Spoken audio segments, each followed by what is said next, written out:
It's about history, policy, and impact. A new perspective on current affairs, bringing experience, insight, civility, and scholarship to the urgent issues of today. It's about our past, present, and future. Your host, Pulitzer Prize-winning author and journalist Douglas Blackman. From the University of Virginia's Miller Center, this is American Forum. Welcome back to the Miller Center's American Forum. In recent weeks, as Americans have seen and heard of even more beheadings of innocents and other once unimaginable acts by the terror organization calling itself the Islamic State, and even an attempted attack on American soil by two men apparently inspired by that group, we've been reminded yet again that our country's long military and covert engagements in Iraq, Afghanistan, and now Libya, Syria, and many other dangerous geographies have in no way brought a resolution to the tectonic conflicts of the Muslim world or its relationship with the United States. The apparent destruction of the al-Qaeda terrorist organization responsible for the September 11 attacks brought no end to the threat of terrorism in our time. So in this episode, we return to our continuing series of special programs called Aftermath of the Endless War, in which we've gathered soldiers, generals, diplomats, and journalists to discuss the consequences of this long conflict for America, our military, and our place in the world. Throughout all of this, there has been a persistent question. Is this a war between the Muslim and Christian worlds, or is it something else? President George W. Bush and then President Barack Obama have repeatedly insisted that it is a war on terrorists and criminals, not a crusade against Islam. Yet even that has been criticized by those who say the Islamic State so deeply violates the Muslim faith that it's wrong even to call it Islamic. Meanwhile, some conservatives increasingly argue that Islam is a backward and dangerous religion that explicitly encourages violence and terror. Are they jihadists or just terrorists? Our guest today is Peter Bergen, CNN's national security analyst and a longtime expert on global terror. In 1997, he produced for CNN the television interview in which Americans saw for the first time a then obscure radical figure named Osama bin Laden and heard him declare war on the United States. He has written numerous books on al-Qaeda and the manhunt finally leading to the death of bin Laden at the hands of U.S. Navy SEALs in May 2011. His most recent is an edited volume on the consequences of drone warfare. He's also a vice president at the nonpartisan New America Foundation in Washington, D.C. Peter, thanks for joining us. Thank you for the invitation. When you were last here, you talked about a book you had just completed on the manhunt for Osama bin Laden and his recent death at that point. Now it's 3 years later, and the bad guys of 9/11 have finally been punished in some respect. But has any real progress been made for America's place in the world? Well, it depends what your yardstick is for that. I mean, if we'd had this conversation in 2002 and somebody said, well, only 24 Americans roughly would die at the hands of jihadist terrorists in the United States in the next almost a decade and a half, you would have said that seems implausible. So if the standard is America being kept safe from terrorism, the answer is surely yes. I mean, about 24 Americans get killed every year by dogs, so you have probably 10 times more likely to be killed by an angry dog than you are by a terrorist in this country. So the likelihood is incredibly low. So by that standard, we've been very successful. And in the introduction, I actually did a little bit of a semantic trick. I said the al-Qaeda organization responsible for the 9/11 attacks has been destroyed. Arguably, that doesn't mean that al-Qaeda in every sense has been destroyed. But walk us through that, because I think that's something that a lot of Americans don't really understand. We don't, for the most part, we don't know what ISIS really is, or the Islamic State. We don't really, but in terms of that it is in effect a derivative of a version of al-Qaeda, though those are now two groups that are at odds with each other. But how did that happen? Well, Freud has a marvelous term, the narcissism of minor differences, which I think explains a lot of human activity. And the difference between al-Qaeda Central and ISIS is very, very minimal. It's like the difference, it's less of a difference than there was between Maoism and the Soviets in terms of ideological. I mean, in fact, interestingly, ISIS still regards Osama bin Laden as a real hero, even though ISIS has publicly rejected al-Qaeda and al-Qaeda has publicly rejected ISIS. If you look at ISIS propaganda, they still regard Osama bin Laden as a very important kind of leader and figure. And so really we're talking about the ideology of bin Ladenism that is al-Qaeda and ISIS and a lot of other groups. And what is the ideology? Ideologies are a way of explaining all history and our lives in an all-encompassing manner. And we've seen a lot of them come down in history we've seen a lot of them. They tend to be very damaging, whether they're Marxist and secular or religious. But this is a religious ideology that claims to explain everything. You can call it bin Ladenism, or you can call it ultra-fundamentalist violence, Salafi jihadism, or whatever you want to call it. But it is a religious ideology, going back to the question you posed at the beginning. It is something to do with Islam. It'd be like saying the Crusades had nothing to do with Christianity. Well, that would be an absurd claim. It would be like saying that the Jewish settler movement has got absolutely nothing to do with Jewish beliefs about the sacred lands of Judea and Samaria. It would be like saying a lot of things that are not true. And I think the reason that people don't want to, there's a kind of PC aspect to this where we don't want to criticize Islam. And that may be defendable. There's also a kind of, we live in an increasingly secular society, so people are reluctant to accept that religious ideologies are very real. So, for a variety of reasons, I think that some people don't want to accept that this has got something to do with Islam. And, the Quran is not a book, it's the word of God, and you can't change that fact. And so there are certain verses in the Quran, selectively picked, of course, that are very helpful to people like ISIS and bin Laden. So this has got something to do with a particular version of religion. And that's, if bin Laden, if you were interviewing bin Laden, he would say this is entirely to do with Islam. When we look back at the Crusades, when we look back at a period of time when it was Europeans and Westerners and Christians engaging in terrible atrocities against Muslims, in that story that we know in a certain way, that was a lot more complicated than King Arthur going off to try to find the Holy Grail and bring it back. But when we look back at that time and even the unfortunate parts of it, we don't stop and say, oh, that was a perversion of Christianity. It's viewed, people generally think of that as this long ago time in which some unfortunate things happened, but it's not a reflection, as you say, on Christianity. But today, we very much so, or at least a lot of people very much so, associate these terrible, perverse acts as being a reflection of Islam. But obviously that's not a fair kind of comparison, but... Well, I mean, is the question. I mean, but you get into a territory that is some people might find uncomfortable. But if you look at the people who are joining ISIS, they see the beheadings and the crucifixions and the sort of medieval punishments as part of the package that actually ISIS really is recreating the caliphate, because the caliphate, after all, was a 7th century institution at its inception. But this is actually more evidence that they're doing the right thing. In fact, the very things that we find the most appalling, throwing homosexuals from tall buildings to their certain deaths and stoning people to death for, who are accused of adultery and all these things. I mean, for the people who are being recruited ISIS, this is more evidence that they're actually doing the right thing. Yeah, well, let's pin some of this down, because I think there's a lot of this that Americans really, truly don't quite understand. They've heard of this group that is the new terrorist organization that's causing a big problem, and they've heard an argument about whether someone made a mistake, whether the Obama administration made a mistake by pulling out of Iraq and allowing this new group to do the things that it's done. That's the story that people have heard. But I don't think that people really fully understand the connection back to al-Qaeda. So go back to that, but then let's also talk about this, the theology, if you want to call it that, of ISIS. Well, so al-Qaeda in Iraq was founded by Abu Musab al-Zarqawi, who was a sort of psychopathic killer who became more radicalized in a Jordanian prison. And he went to Kandahar in southern Afghanistan in 1999. He was very loosely associated with al-Qaeda, not really part of it.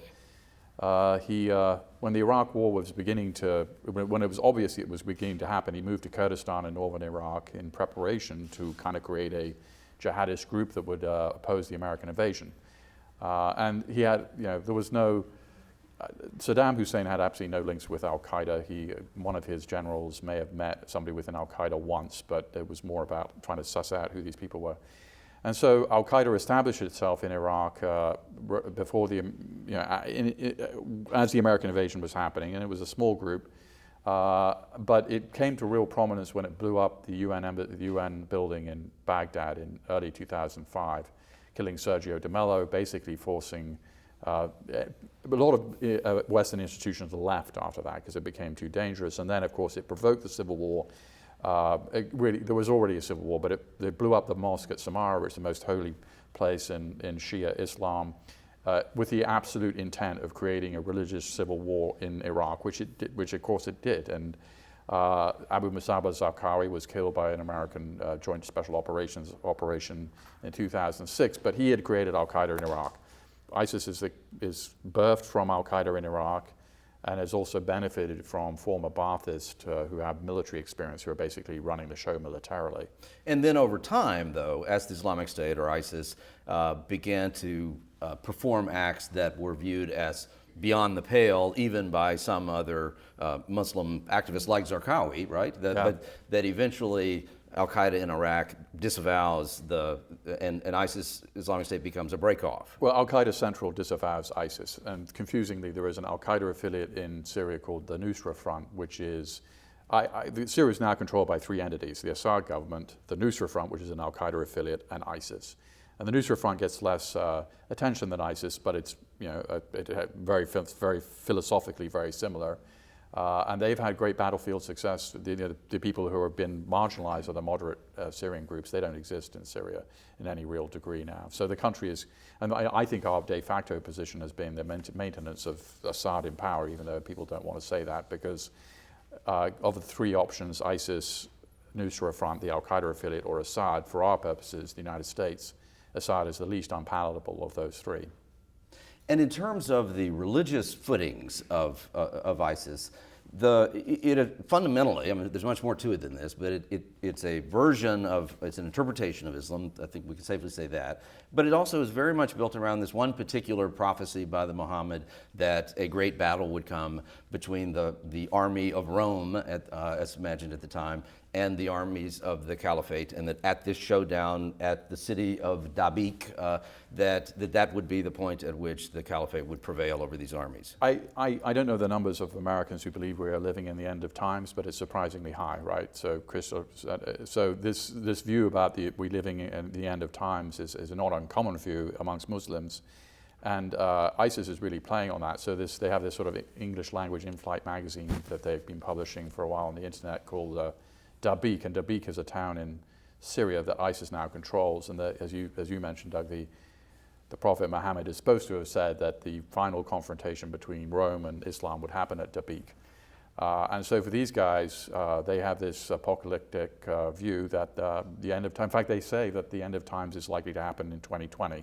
In a recent, the Mahdi will come, the savior of Islam. So they truly believe this, and I think that part of their appeal is that some people believe that ISIS is really the vanguard. The reason they have these black banners is there's another prophecy from the Prophet Muhammad, which, or at least saying of the Prophet Muhammad, because it's never really clear how, to what extent these really were said by the Prophet Muhammad, but they are attributed to him with some degree of certainty or uncertainty, that there'll be a group of, under black banners from Khorasan, where Khorasan is an ancient name for the Afghan area, would come as essentially the saviors, the knights of Islam that would be saving Islam. So there's a reason they have these black banners. They believe, of course, the Khorasan, al-Qaeda was based there. And there is, in fact, now a Khorasan group inside al-Qaeda in Syria, who are people who came from that area to Syria. So in these guys' minds, they're bringing back, they're part of the vanguard that will produce this end of times outcome, which in which Islam will prevail. Do these guys really believe that the end is near? ISIS has, thousands of pages in English about what they think, which I've been reading recently. I wouldn't recommend it necessarily as a sort of, it's repetitive, but it keeps coming back to this view that the end times are near. We're part of this. Come to the Caliphate. We've established something perfect. And that's why we're seeing Westerners, including Americans, going, because they really believe, going to the caliphate is not necessarily like joining ISIS for a lot of these people. They're kind of going as supporters. I mean, ISIS even had a classified ad of sorts in the first issue of its English language magazine calling for doctors and engineers. I mean, they want to create a state, a real state, not just an Islamic state that actually provides services. And do they imagine that this is a state that then exists for some significant period of time? Or, I mean, if the world's going to end in a few years, what's the point of building the state? Well, logic is not part of this, I don't think. But what is a state is an interesting question. I mean, a state monopolizes violence. It controls territory. It controls population. It provides some level of services. In fact, you could make, I hadn't thought about this till we just discussed it. You could say that is the Islamic State more of a state than Yemen now? Which is an internationally recognized state. And certainly it is a more functional place than Yemen. I mean, there's a very low bar, since that's a totally failed state. But ISIS controls, an estimated 8 to 9 million people, which is the population of Switzerland. It controls a territory roughly the size of the United Kingdom.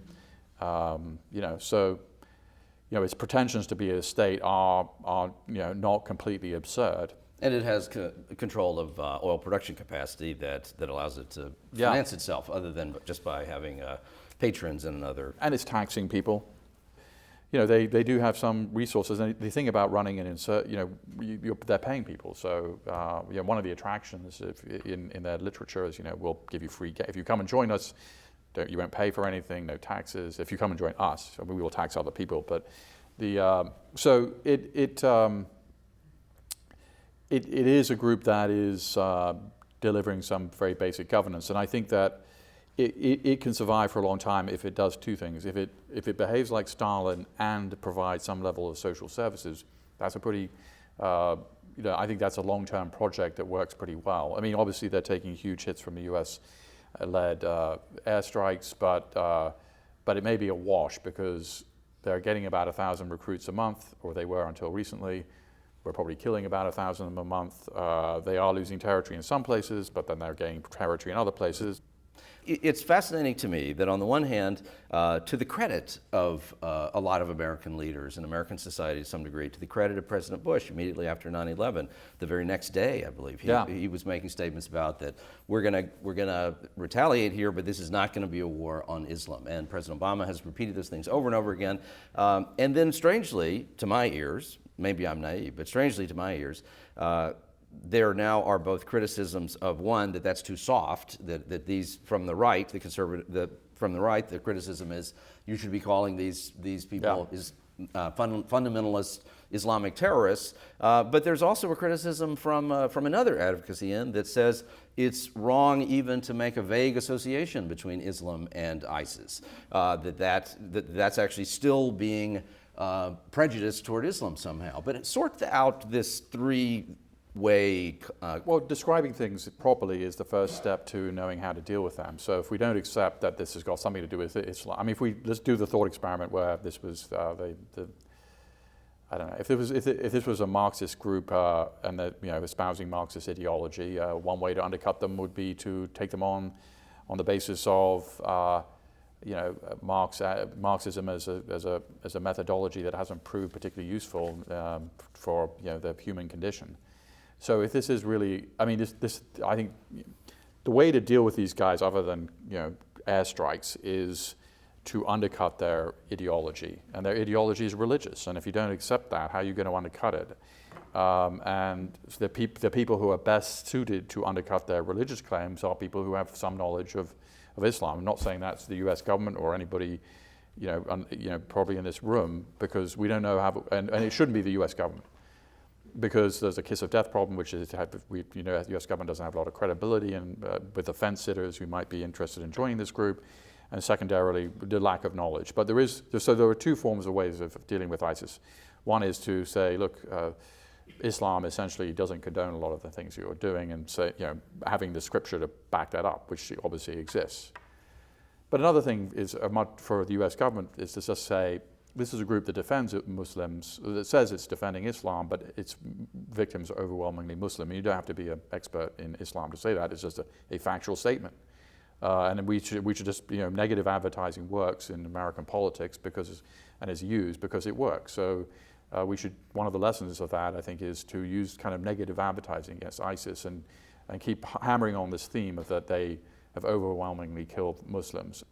But it also, at the same time, it's important probably to say out loud that it does seem absurd when someone argues that it's wrong to associate Islam in any manner with an organization that has Islamic in its name. I mean, that's a very absurd. It is. Basically, it's absurd.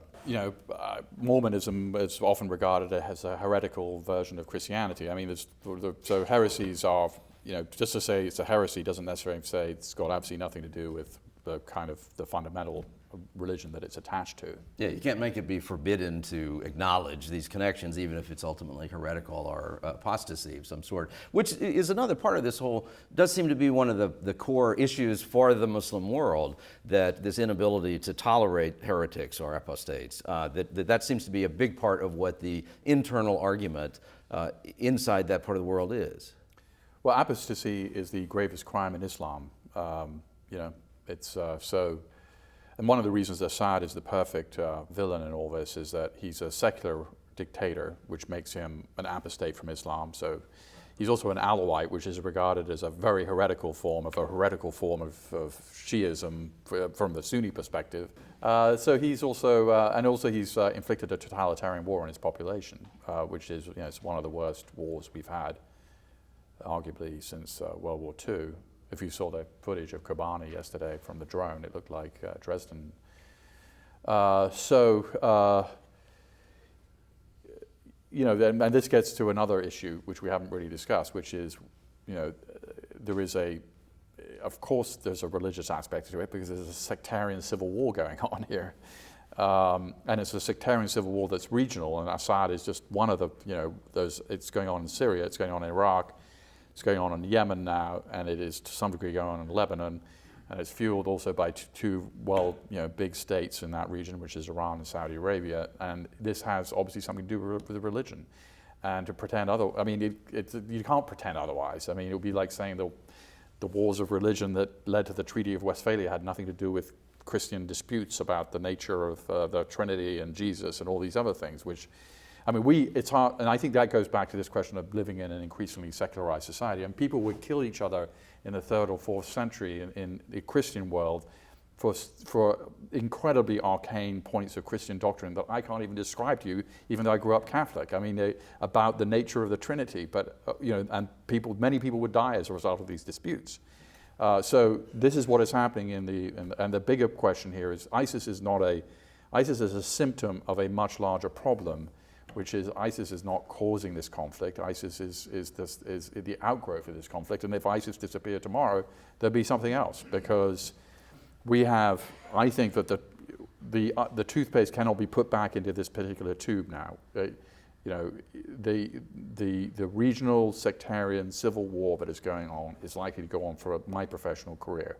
And that's the big story here. It's not ISIS's possibility of attacking the West, which is very low. We've only had one attack in the West by somebody trained in Syria, which was the attack on the Jewish Museum in Brussels on May 24th of last year, which killed 4 people, which was a tragedy, but this is not 9/11 or anything close.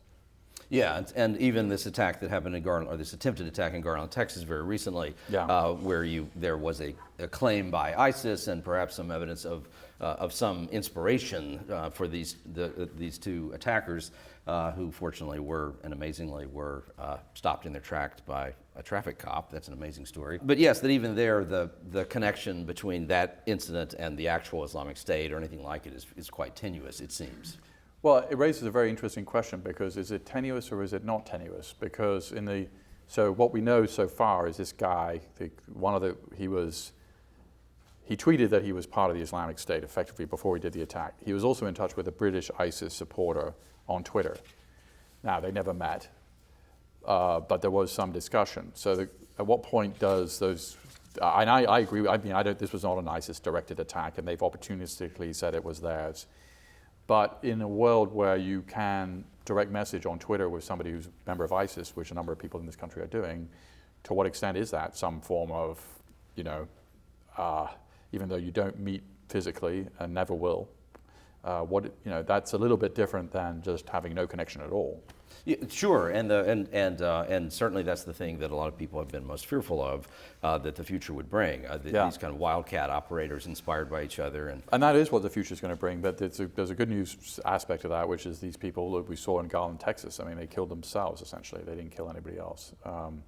So there's a natural ceiling to what lone wolves can do. We saw in Boston that 2 lone wolves brothers killed 4 people, which is tragic. But it wasn't a national catastrophe like 9/11, where 19 people, aided by dozens of others, killed almost 3,000 Americans in a single morning. It's a whole different.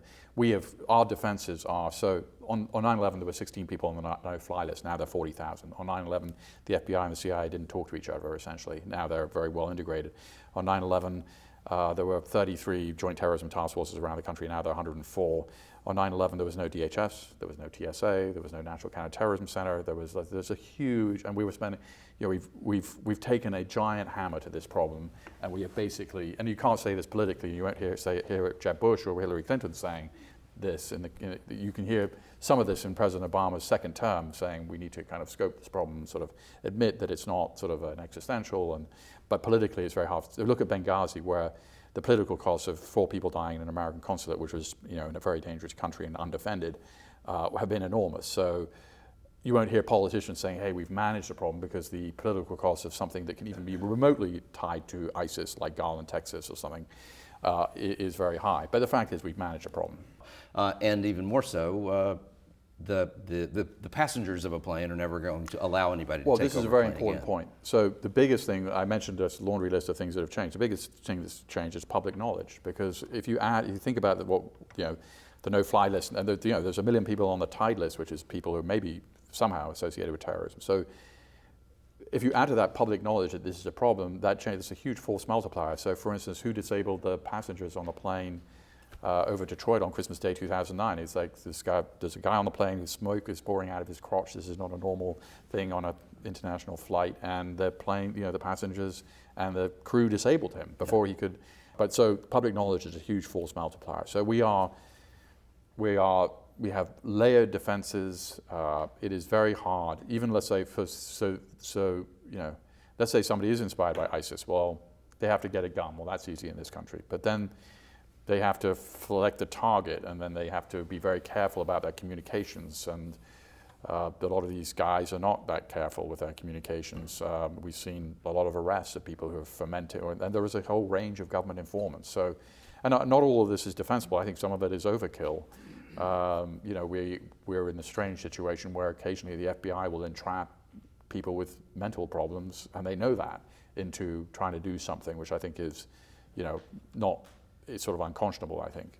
And the one thing we absolutely know is that if you go down to a mosque anywhere in America, the guy who uses the word jihad in any circumstance, anywhere in the building, it is a 99% probability that's an FBI agent or somebody working for the FBI. It is somebody working for the government. Yeah, there's no doubt about it. So if you want to do jihad, don't talk to anybody else who uses the word jihad. Yeah, and Muslim Americans are conscious of this, and they, it's not a good situation. Yeah. But so the series that we've been doing, Aftermath of the Endless War, partly you're right on top of all the news that is happening around the Islamic State now and these terrible stories. And it's fascinating to hear you talk about these very current events, but also just this idea of trying to understand the consequences of this long period of war and sort through some of this. And so back on this to me, strange religious discussion. And so there was this long article in the Atlantic magazine quite recently that made an articulate, very researched argument trying to dispel the idea that somehow the Islamic State is not and a religiously motivated entity, and that we have to somehow get comfortable, not just on Fox News, but to get comfortable more generally with the idea that is a very real aspect of the struggle. And you wrote a column online that cited that piece, that's generally supportive of the thinking there. But then there was a big reaction to that as well among a lot of progressives. There was a group, think tank group called Think Progress, that wrote a really detailed denunciation of that piece and to some degree of you, and thoughtfully done, particularly the denunciation of you. No, but the thing that surprised me the most about it was that piece had something like 10 or 15,000 shares on Facebook and elsewhere. I mean, I think it was the most widely read Atlantic piece that is, other than the one by my boss, Anne-Marie Slaughter, about sort of work-family balance. I mean, it was in the 175-year history of. So it kind of struck a chord because it answered a lot of questions that people are having, which is, what is this about? And it did it, and not only it did it in a very well-reported way. You mentioned deeply researched. I mean, Graham Wood, who wrote it, he went around the world to talk to people. I mean, it's interesting how reporting actually generates real information rather than just sort of sitting at your desk. And so, my personal feeling about all this is I've spent quite a lot of time with people who are either in al-Qaeda or on the fringes of the organization. And, you're going to spend 99% of your time talking about religious issues, or maybe 95% of your time. These are people who are religious fanatics. And I mentioned I grew up Catholic. I went to a Catholic boarding school. My mother was at one point, were you going to become a nun? I feel like I sort of understand the impulse that not to kill people, but where religion is your life, and that is what religions are supposed to be, right? I mean, they're supposed to inform, and of course, so these, I think we're beating a horse that doesn't need to be beaten, because to me it's an open and shut case that this is something to do with religion. I mean, because the people involved, that's all they're talking about. But so what all this also gets at is that it's not just a struggle between that part of the world and the United States. This isn't just about a hatred of the United States. We are like sort of a side. I mean, yes, bin Laden would sort of declare war against the United States, but what was that? Why did he declare war against the United States? He would declare war against the United States because the United States supported Saudi Arabia. That's the real, and he wanted regime change in Saudi Arabia, and he regarded the U.S. support for Saudi Arabia as absolutely integral to the sustainment of the Saudi royal family. So we were just we're really a sideshow in basically something about sort of happening in the Arab world. And now this is even more true, because now this is all infected with this sort of sectarian conflict. ISIS, by the way, we're now at the 8th issue of Dabiq magazine. In the first 7 issues, there was virtually no mention of attacking the West.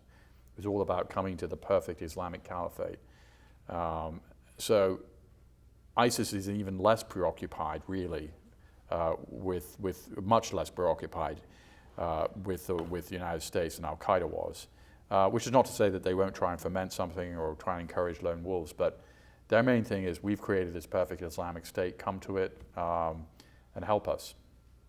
And now that we're in this phase of the endless war, it seems, and we're all trying to figure out ISIS, there's now this proliferation of books and discussions of some of which are quite good. You've been to this one book, ISIS, The State of Terror, Jessica Stern, J.M. Berger. You've praised that book. Another one that just landed on my desk from Michael Weiss and Hassan, ISIS Inside the Army of Terror.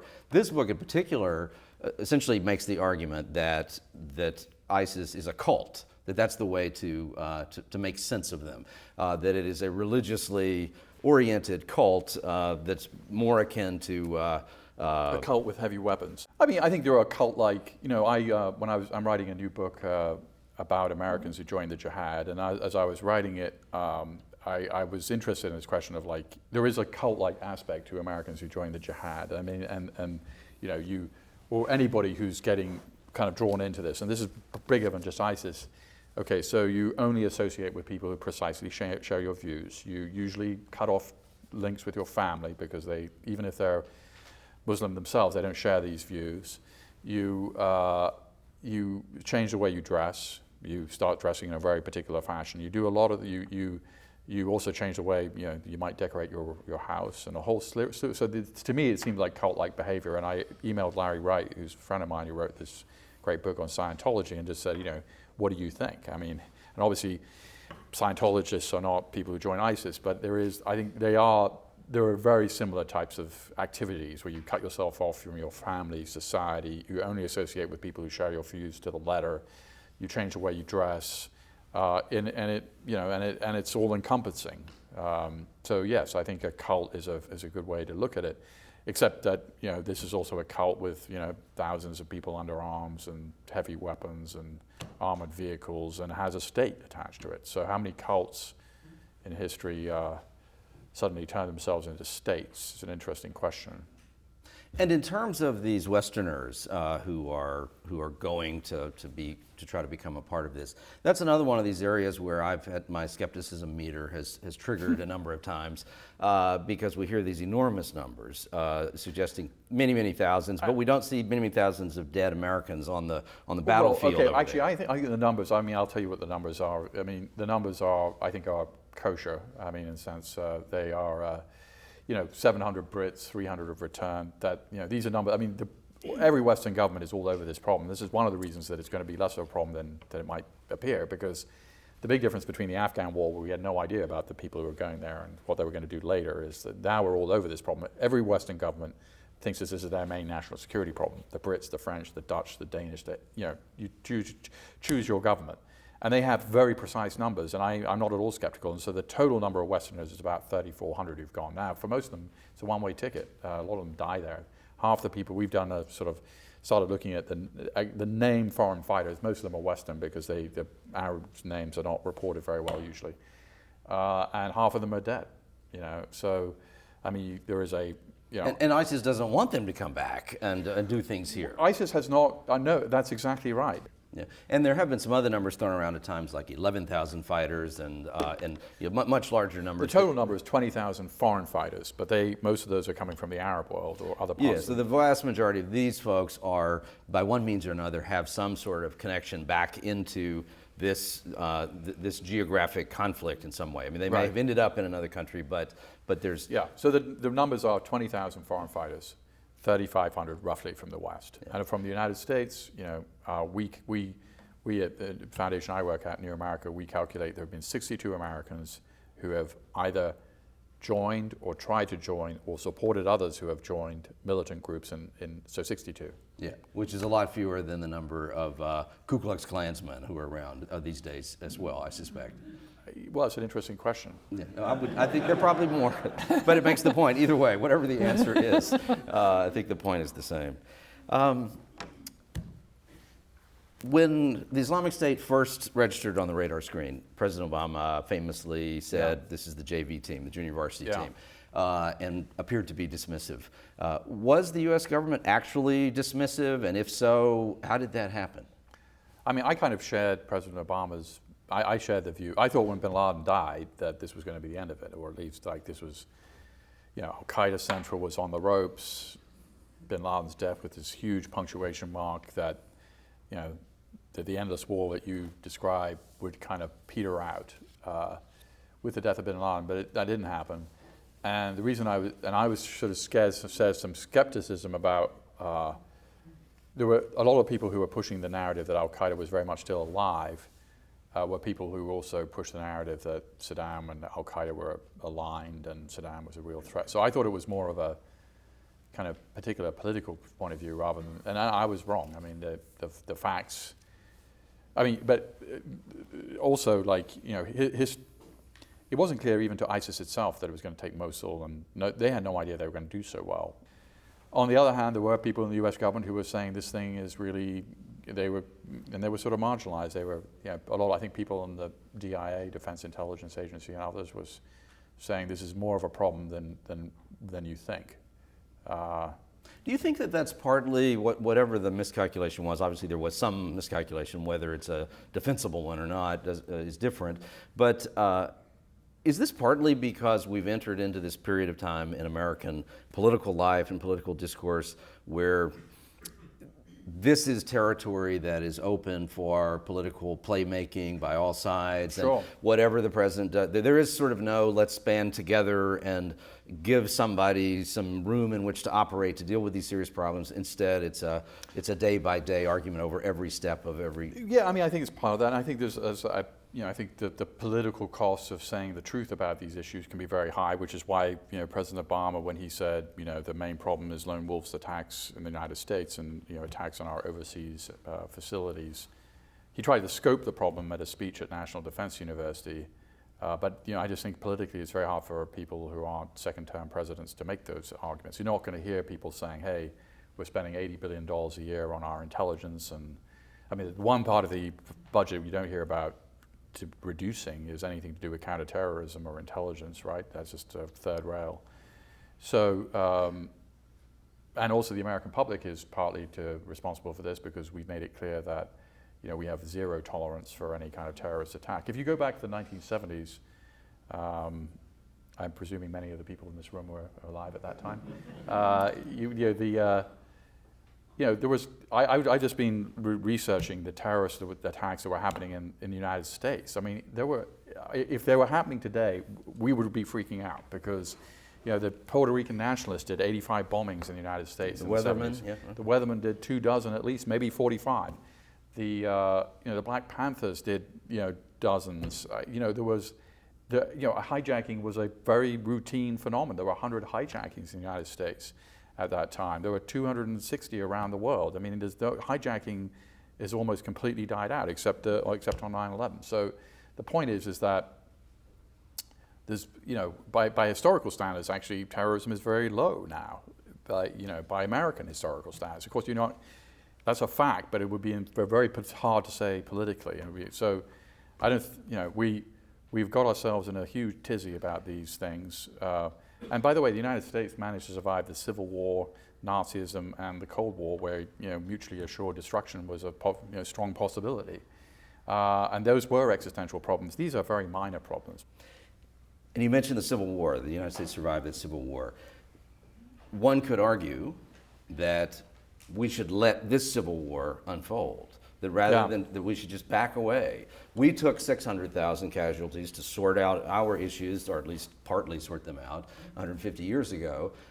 We took lots of casualties in our own religious wars when you go back to colonial times. We Christians went out and beheaded a lot of Native Americans. It's something that's forgotten, is the bounty that was offered on the heads and scalps of Native Americans, which was partly a religious struggle and a territorial struggle. Should we allow the benefit of history to these folks and just get out of their way and let them fight it out? I think if there was no oil there, that's what we would do and should do. But I mean, that's not, I mean, why do we have, if you do the thought experiment where Saudi oil reserves were in Peru, we would have a very strong relationship with Peru. I think our position is that we're fiddling around the edges of this regional civil war. We're not trying to do the thing. We're not doing the thing. By the way, the American people doesn't want another major war in the Middle East that we'd be involved in. So what are we doing? We're training 5,000 members of the Free Syrian Army. It's a drop in the bucket. I mean, ISIS has 30,000 very, very committed people and probably thousands of other people they can draw on. We are training the Iraqi army, but in Baghdad and not on the ground really where the operations are happening. So I mean that's a pretty small intervention. It's not, but and I think the President Obama's view, and I think it's very hard to second guess it, is okay, so in Syria, the two groups that are fighting each other that are the most effective are al-Qaeda and Hezbollah. Those are the two most effective groups, and they're fighting each other. So what's the plan here? And I think, when historians write the history of the Obama administration, my guess is that Libya will be seen as one of the greatest failures because it was a completely unforced error. In terms of Libya versus Syria, part of it does also come back to something about the American people, and that is that because Gaddafi was a name that still associated with a terrible evil act in the past that people had some active memory of, then the idea of getting involved there when there was an opportunity to do away with that, there were some real points to be scored, or there was some sense of what that could be about, even though it then turned into something. I was completely in favor. I thought it was a great idea. But it turned out to be a really bad idea. But I come back to the incoherence that we still seem to be stuck in, and even if we remain morally incoherent, strategically, that we invade Iraq, and whatever the explanations are, it doesn't turn out the way we expected. But then we don't really seem to. It's not even 20 years later. It's not like from Vietnam to Iraq. It's the very next day we're turning around and still having an active debate about whether we should jump into another one, and not a very sensible debate, it seems. Well, because I think the options look, I think it's like a Rubik's cube with no solution, the solution will take a long time. So when you try and solve a Rubik's cube, you kind of move it around. So so we try and do a deal with Iran, which there's a lot of good reasons to do that, if you get the outcome you want. But that means the Gulf states think that we're allying with Iran, and it's very common in the region to think that we're now trying to become. So the Gulf states start getting, then they start supporting groups that are fighting Iranian proxies like al-Qaeda. The reason Theo Curtis, an American journalist, was released by Nusra, the al-Qaeda affiliate, is because the Qatari government intervened. The reason the Qatari government could intervene is they've been supporting these guys for a long time. And so whenever you do something in the region, it kind of creates some kind of maybe unexpected kind of outcome that actually makes things worse. So, so the Saudis are now very concerned about Iran. So they, start bombing in Yemen. They basically blow away what remained of the Yemeni state, causing complete, it's a complete collapse there, which is going to be it's like Syria all over again, where the states collapse. There's a civil war. There's the poorest country in the Arab world, and I think it's going to be very grim. And al-Qaeda is going to take advantage of it. The Cold War, again and again, looks like a better time in all of history. Well, with the minor kind of caveat that if things had gone wrong, and they almost did in 1962 and other times, wouldn't be in this room, because the planet would cease to have existed. So, that's the big difference. The Cold War turned out to be pretty stable, but it also had elements of instability that could have caused the end of civilization. So that goes back to the main point here, which is that ISIS is just, it's a very trivial problem. Well, not to say that it isn't a problem, but it is not an existential problem. Let's talk about Drone Wars, the book that you recently wrote part of and edited. I don't want us to completely miss that. And we've recently had this revelation of a drone attack some months ago now, in which 2 Westerners were killed, including an American, and that has sharpened the debate around the use of drones again, who should control drones, all of that's come back to the surface. But I'm curious what your take is on that, but also on this broader idea of that, whether drones are simply another bigger, better weapon, and if you're going to engage in war, then you should use the best weapons you've got and try to win your war the best way you can, or are there some unique moral questions that attach to the use of drones? I think on the latter, there aren't, because the moral questions that attach themselves to drones are the same that attach themselves to all weapons, which is, are we discriminating? Is the force proportionate? I mean, this is true whether it's artillery or drones. The separate question is, are drones merely flying artillery, or are they something different? And I think they are something different, because they're really a symptom of the information. If this is a word I'm coming up with, which may not be very elegant, but like the informationalization of warfare, in the sense that the drone doesn't exist in its own environment. It exists in a huge amount of data that it is collecting, but it is also receiving, and so it is. It's more an outcome of a new form of warfare, where data is everything, there's a moral case for drones, which they are more discriminatory. I mean, the reason that the civilian death toll in CIA drone strikes is at 0 or close to 0 is because they can linger over a target for a very long time. They're much more discriminating than F-16s or anything like that.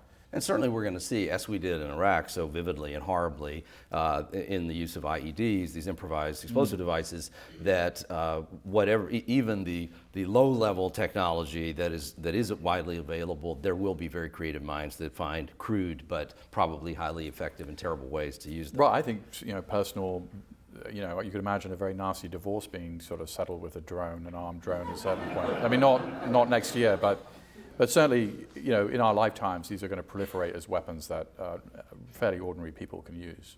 And the issues that surround it also get to some pretty serious questions that relate to international law and questions that have been around for a long time. The notion of a just war, the notion of reciprocation. We don't talk about this a lot because of the Cold War, actually. The Cold War got us in this posture of that, well, war means apocalypse, and hopefully there's nothing in between. And so we stopped talking as much about that, if the long tradition that's also embodied in international law, that if a country does something to another country, that victim country has some right to reciprocate, but not necessarily do more than reciprocate. There are notions about how much shelling is legal. You can shell a town, but you can't overshell it, and where you target your shelling. There are those notions in the law, and there's also a human tradition that, going back to the Middle Ages, that the assassin is the most despicable figure, almost universally viewed as the most amoral character, perhaps necessary, but an amoral figure in a conflict. Well, arguably drones are a kind of high-tech device for assassination. We've reconciled ourselves a long time ago to snipers, and now an American sniper is the one great hero of the endless war, which is a curious thing in itself. But drones are kind of arguably a device for high-tech assassination, something that humans have generally viewed as profoundly immoral. Yeah. Well, is it more immoral to drop, firebomb Dresden and kill hundreds of thousands of people in the space of, that there seems to be a very big distinction. So, this is the future of warfare. We're going to have to work it out. I think that we haven't worked out. We have created a set of precedents that other countries could call upon. So, for instance, the Chinese could say, Uyghur separatists that we regard as terrorists who are just over our border in Afghanistan, we're going to take out with a drone. Yeah, and at the same time, I think Russia just a week or so ago was exhibiting their new tank, which has a certain degree of remote operability. That's an element of it. We've experimented a lot. The U.S. military contractors are working on drone tanks and motorized guns that would move along with infantrymen on the ground. Well, that's where your moral question comes in. So how can you teach autonomous weapon systems to make moral decisions? And I'm not a philosopher. I think that you can't. And right now, the U.S. government, U.S. Air Force position is we will never create a fully autonomous system. But the technology is running ahead. So, for instance, the British have developed drones that would kind of come out with even more drones. And I mean, at a certain point, it's sort of like, well, how already you could see. I mean, when I've had discussions with people who know a lot about this issue, who used to be in the U.S. Air Force, if another country sort of developed an autonomous drone system, it would be very hard for us potentially to sort of say we won't do that. And by the way, interestingly, the United States has said that we will now export armed drones to any country that we think fits certain kind of. And the reason we're doing that, I hadn't intuited this, is because we just don't want to lose to the Israelis on this issue, because the Israelis are the biggest exporter of drones and drone technology in the world, and and it's simply a commercial decision at this point. And it's interesting that in the Cold War period, we had an active debate around a lot of these questions. There's a whole body of literature and filmmaking. The movie Failsafe is sort of famous dramatic depiction of when the system goes wrong, where there's supposedly human control, but then once the bombers pass the failsafe point, you can't call them back. And then we end up with Henry Fonda on the phone with somebody playing Khrushchev, trying to convince each other how we can bring down these American fighters. The ultimate resolution, if you remember that film, is that we can't stop them, and the atomic bombs fall on Moscow, killing the entire government of Russia. But to preserve the Earth, the President of the United States agrees to bomb with nuclear weapons the city of New York to kill an equal number of Americans. That's mutually assured destruction. But as a society, we had an anxiety about these things that I think was more more fully realized, and maybe more, because the stakes were that much higher. The other thing, of course, is we're very comfortable, and this is the counter argument, is that in our own lives we're very comfortable now with a huge amount of automation that just exists as just sort of baked into the way we live. So it may be, I mean, the point, Americans over time may evolve to the point where they just don't think automated weapons are a bad thing, because so many things are automated once once all your house cleaning has been done by a robot, so why? And we don't have to fight in the Army anymore. We just Right. let the professional guys take care of that. So maybe that is where we're headed. Let me ask you one last question. We're moving into an important presidential campaign, an important Really? change of the guard. Yes, you may have heard. You may have heard about that. If you're sitting down with the newly elected president before he or she is sworn in, and you've got 5 minutes, 1 minute to say, here's what you must do to confront these issues that we've been talking about. What's your prescription for the new president? Well, one of them is a rather small one, which is we should not get out of Afghanistan at the end of 2016. We've just seen what a disaster that was in Iraq, and ISIS already has a small foothold there. And we were attacked from there, and Afghans want us to stay. They're begging us to stay, and we have I think a duty to stay in a lot of ways to make it work. So that is one concrete idea.